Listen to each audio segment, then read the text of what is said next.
In Blackish, a husband and wife struggle to gain a sense of cultural identity while raising their kids in a predominantly white, upper-middle-class neighbourhood. I'm Rob Licuria, Senior Editor at Gold Derby, here with Courtney Lilly, Executive Producer and Showrunner on ABC's hit comedy Blackish. First of all, Courtney, congratulations on the show returning to the Best Comedy Series category. It's fourth to date, I think.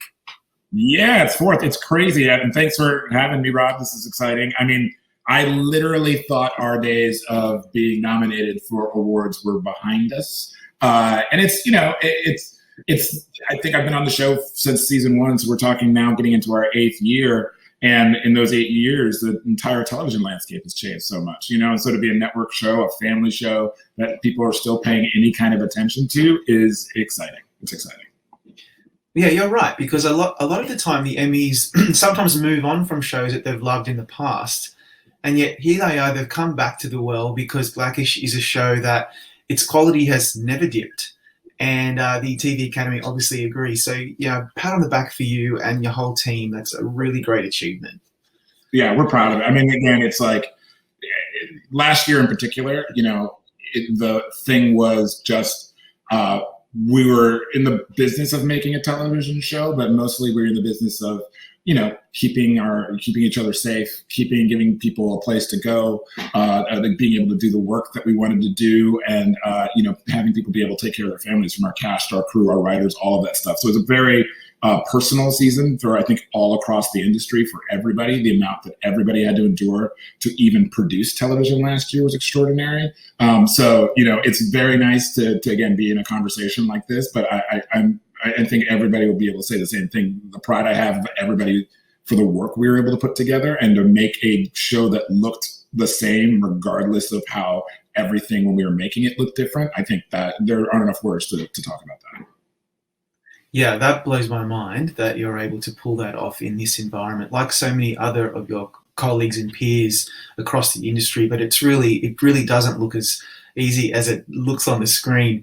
How conscious are you of how Blackish has to some extent redefined what a network comedy looks like and the subject matter that it's able to explore week to week? This wasn't happening 10, 15 years ago like what your show does now. Well, it's interesting because when Kenya created the show, it wasn't 10 or 15 years ago. It was really 40, 35 years ago. I mean, Norman Lear made shows that had family shows and where words and ideas and things were talked about in a manner would honestly startle audiences, I think, a lot today. There were frank conversations about what was going on, and there was an appetite then for it too. I think really this was a throwback in a lot of ways.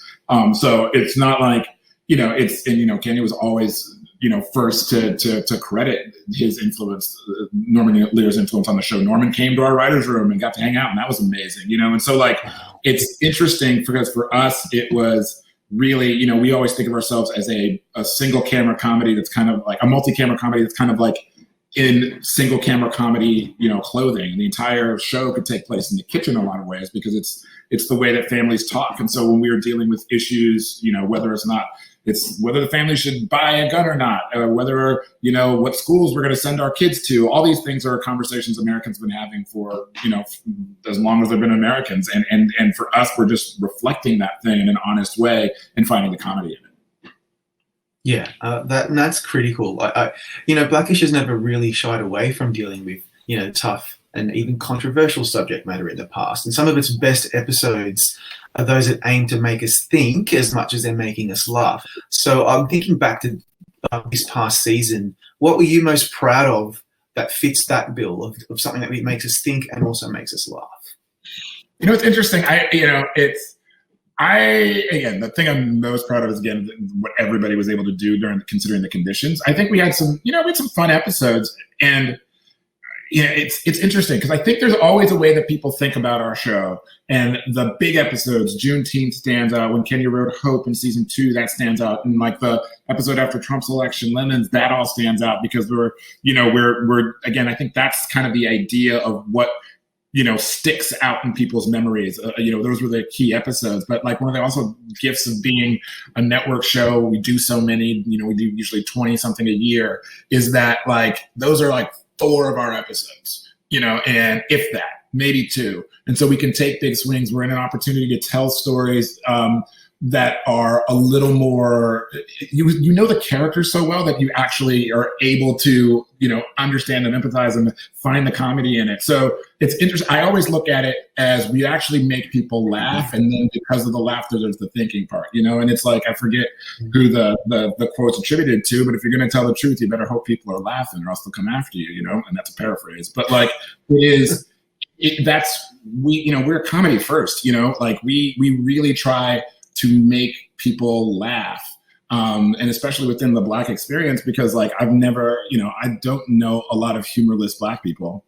Been around my entire life, family, friends, all that kind of stuff. Great sense of humor. And so like our existence exists in a world that finds humor in almost anything. So I think that's just an extension of that reality for us. And so, I'm proud of like, obviously the episodes we did where, it's like we talked about the legacy of protesting and the way that it's generational. Like Dre is somebody who, stuck his neck out in the 90s to protest in a way. And now in 2020, he was seeing it from a different vantage point as somebody with more to lose and with kids who he was worried about, And so I was like, yeah, that was a great conversation that we could have that was very real and grounded and funny, but I also we had an episode that was just that Dre and Bo were going to get in a foot race, and it's just like, the couple dynamic, family fun, and like, so like we balanced that with an episode because a lot of people, a lot of myself and other Black writers, when, a lot of the stuff that happened after George Floyd's murder, where people were reaching out to us and asking us how we were out of nowhere, people you hadn't heard from in years, just checking in on you because we dealt with that as an issue. But like, it's all through the lens of comedy. So we hopefully are putting our comedic foot first. And then like almost any kind of show that like, a lot of times if you're going to learn, we make the medicine go down a little easier. Yeah, I think that's a really good point because this show is a great example of the power of television. Because I recall, after the Trump election, that episode was so important. It was really vital for many of us to kind of have something said out loud that many people were thinking. And on the other hand, you had an episode where they're playing a board game and just getting really angry at each other, which every family does. We've all been there. I've nearly had a divorce over Monopoly. So, like, you know what I mean? And that's what your show does. And that's what we really appreciate about it. But something that always occurs to me with showrunners on comedies, and I mean, maybe you'll just say, no, this is not an issue, but is there ever an anxiety where you're worried that the show's not funny? And in other words, what's the pressure like to ensure that you're bringing the laughs? I played sports growing up, and so that's a lot of the way I look at the lens through which I understand things. So like to me, writing is an extension of how I played sports. If I go pick up a game of basketball, you sit there and I'm like, I know I can shoot all right. I know I can dribble with my right hand pretty decently. I know kind of what I'm able to do. And you find yourself surrounded by players who can do other things really, really well, and some other things not as well as you, and all that other kind of stuff. And it's such a team. It's such an ensemble kind of thing making television.